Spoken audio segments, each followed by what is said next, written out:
At this hour, we learn detectives retracing Daddy's steps, and we do the same. Was Daddy's every move actually caught on camera? And tonight, we also hone in on Mommy's whereabouts when her tot dies. And right now, check your clocks. We're just hours away from a courtroom showdown. Cops retracing Daddy's every step. Let's go straight out to show we do the same, following along in the cops' footsteps. Take a listen. Justin Ross Harris left the Treehouse, the satellite Home Depot office where he worked as a web developer, at approximately 4:16 on the afternoon of June 18th. This is the route that Harris would have driven as he left his office. Along the route, Harris would have passed through 7 traffic lights. Each of those lights appears to have a camera. Suddenly, Harris pulled into the Acres Mills shopping center. He said this was immediately after he realized that his son was in the back seat. Our recreation of this drive took just under 4 minutes.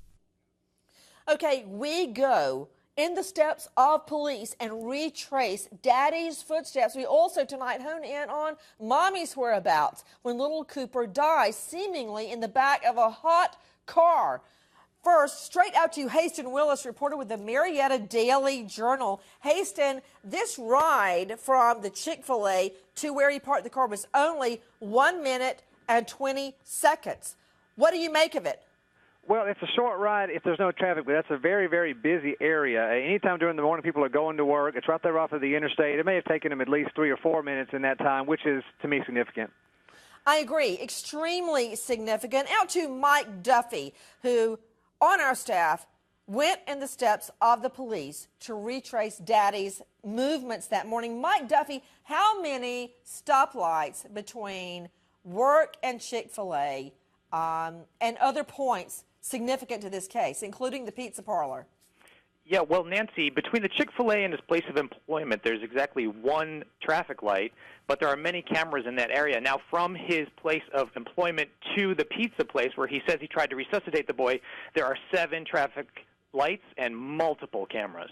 Okay, what's significant about that? Haston Willis, Marietta Daily Journal, here you go. Here's what we see today. In the last hours, we traced his steps along with police.